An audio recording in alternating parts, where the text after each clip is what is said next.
Assalamualaikum warahmatullahi wabarakatuh. Perkenalkan, nama saya Alexander Ramadan, NIM 2011290039, kelas 3B Prodi Tadris Bahasa Indonesia. Dosen Dina Putri Juni Astuti MPD. Baik, di sini saya akan menjelaskan sedikit tentang prefix dan sufiks. Langsung saja ke yang pertama, prefix. Pengertian dari prefix adalah imbuhan yang diletakkan di awal atau di depan suatu kata dasar, sehingga prefix sering juga disebut sebagai awalan. Jenis-jenis prefix adalah imbuhan ber, me, per, se, di, ke, dan ter. Misalnya pada kata main ditambahkan dengan prefix ber menjadi bermain. Lanjut ke prefix ber. Awalan ber memiliki beberapa macam perubahan, yaitu bel dan ber. Perubahan tersebut tergantung pada kata dasarnya. Aturan perubahan prefix ber dan penggunaannya seperti di bawah ini.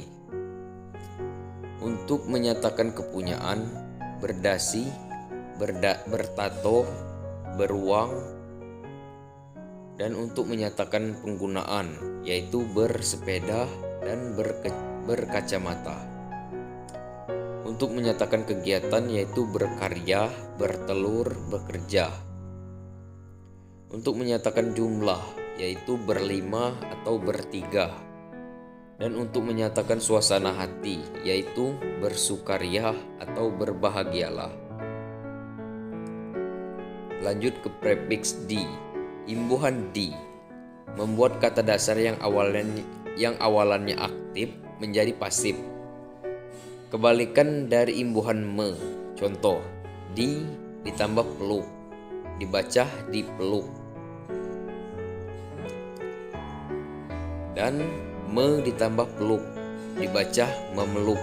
Artinya, dipeluk menerima pelukaan, sedangkan memeluk artinya melakukan tindakan.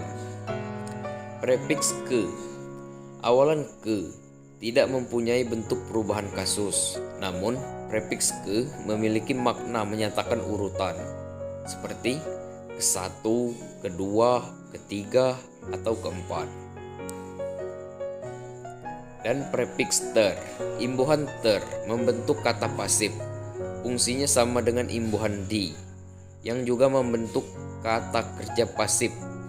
Selain itu, kata kerja pasif imbuhan ter juga membuat makna kata seperti di bawah ini.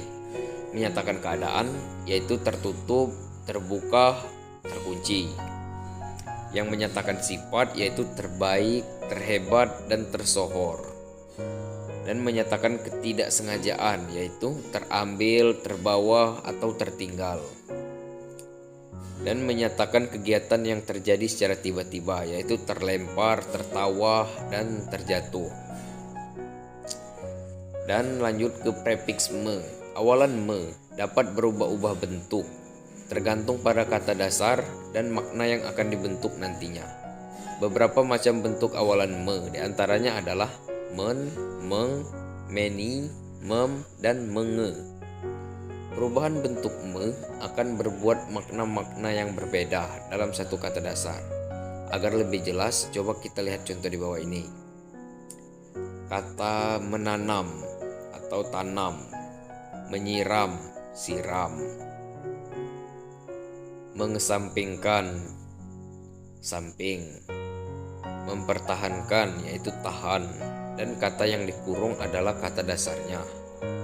Sedangkan yang tidak dikurung adalah kata yang sudah menerima imbuhan.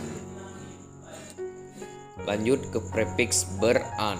Imbuhan beran mempunyai dua makna, yaitu untuk menyatakan banyaknya pelaku atau perbuatan yang dilakukan terjadi secara berulang, serta untuk menyatakan hubungan timbal balik antara dua pelaku. Keduanya sama-sama menggunakan kata kerja atau perbah sebagai pendekatannya.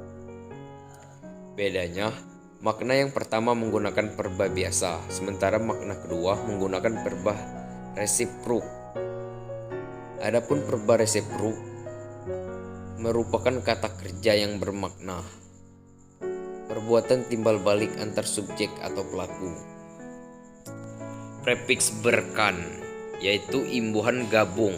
Berkan adalah gabungan awalan ber dan akhiran kan pada sebuah kata dasar. Pengimbuhannya dilakukan secara bertahap. Mula-mula kata dasar diberi awalan ber, kemudian diberi akhiran kan. Misalnya pada kata modal, mula-mula diberi awalan ber sehingga menjadi bermodal, kemudian diimbuhkan akhiran kan sehingga akhirnya menjadi kata bermodalkan. Fungsi imbuhan gabung berkan adalah membentuk kata kerja intransitif yang dilengkapi dengan sebuah pelengkap atau komplement. Contohnya, ia hanya bermodalkan semangat untuk meraih sarjana. Imbuhan gabungan berkan pada kata kalimat tersebut yaitu menyatakan menyediakan yang disebut pelengkapnya. Lanjut, prefiks mekan. Imbuhan mekan memiliki beberapa makna berikut, yaitu yang pertama melakukan pekerjaan untuk orang lain. Contohnya membelikan adik mainan baru. Yang kedua menyebabkan atau membuat jadi.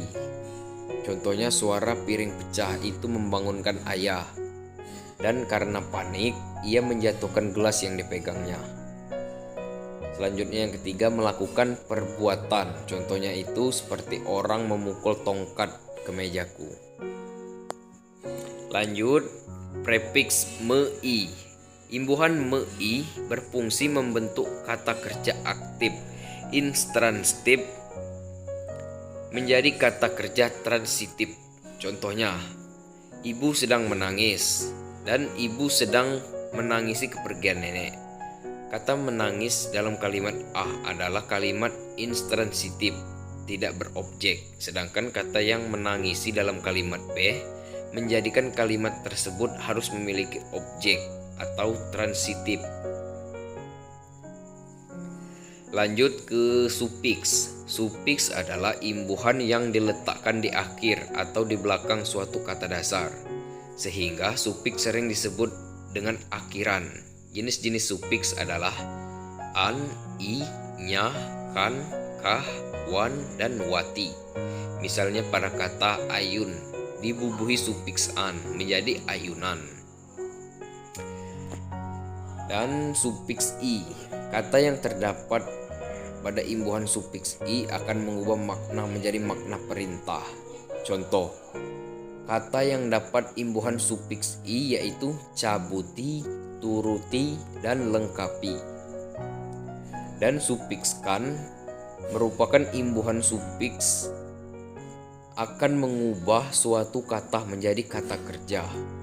Kata kerja yang terbentuk akibat mendapat sufiks kan menyatakan makna perintah. Contohnya, kata yang mendapat imbuhan sufiks kan adalah ambilkan, dengarkan, atau juga tumbangkan. Itulah materi yang dapat saya sampaikan. Lebih dan kurang saya mohon maaf. Saya akhiri, wabillahi taufik wal hidayah. Wassalamualaikum warahmatullahi wabarakatuh.